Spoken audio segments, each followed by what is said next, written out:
Hello बच्चों, let's see the question. The question is find the oxidation number of underlined atoms in the following molecules. CrO5 देखो हमें यहाँ पे CrO5 दे रखा है, हमसे पूछा है कि इसमें जो अंडरलाइन एटम है यानी कि क्रोमियम, इसका हमें ऑक्सीडेशन नंबर बताना है। चलिए इसको सॉल्यूशन देख लेते हैं। अगर हम बात करें इस क्वेश्चन के की कॉन्सेप्ट की, तो यहाँ पे की कॉन्सेप्ट क्या हो जाएगा? यहाँ पे की कॉन्सेप्ट हो जाएगा ऑक्सीडेशन नंबर। Oxidation number. अब देखिए ऑक्सीडेशन नंबर होता क्या है। देखिए ऑक्सीडेशन नंबर क्या होता है, तो जब कोई एटम किसी दूसरे एटम के साथ में केमिकल बॉन्ड फॉर्मेशन करता है तो वहां पे जितने इलेक्ट्रॉन्स को लूज या गेन करता है वो नंबर क्या होता है? ऑक्सीडेशन नंबर होता है। क्लियर? हमें क्या दे रखा है यहाँ पे? CrO5 दे रखी है।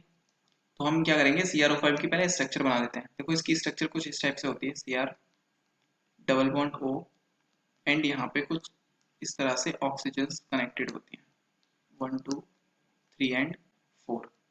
क्लियर? ये होती है हमारे पास में CrO5 की स्ट्रक्चर।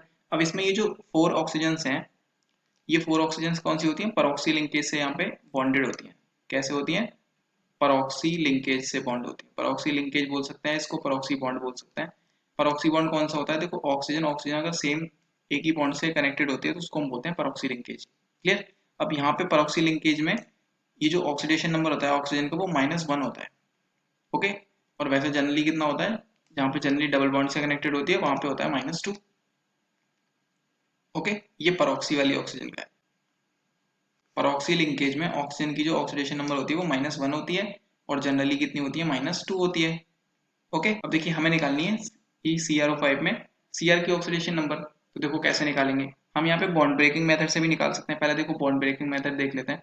बॉन्ड ब्रेकिंग मेथड में क्या होता है कि जो इलेक्ट्रोनेगेटिव एटम होता है वहां पे नेगेटिव चार्ज आता है और इलेक्ट्रो पॉजिटिव एटम के पास में पॉजिटिव चार्ज आता है, और एक बॉन्ड ब्रेक करते हैं तो एक का चार्ज आता है। जैसे अगर हम इस वाले बॉन्ड को ब्रेक करेंगे यहाँ से तो इधर जाएगा -1, इधर जाएगा +1।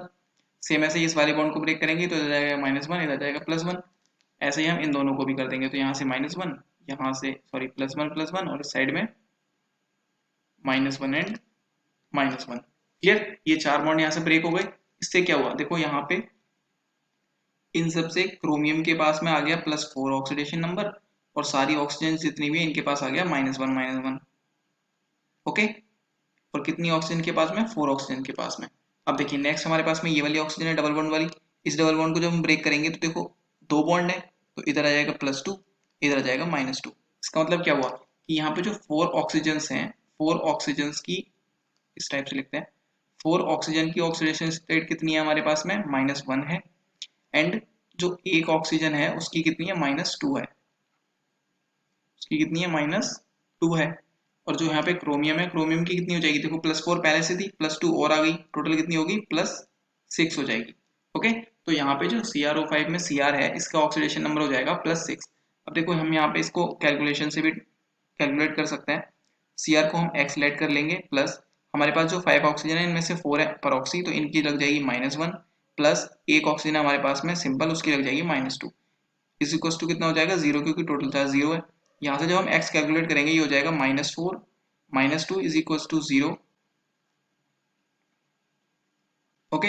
And x is equal to हो जाएगा यहाँ से +6। तो देखो यहाँ से Cr की जो ऑक्सीडेशन नंबर निकल कर के आई है वो आया +6। So this is the right answer. I hope you understood it well. Best of luck.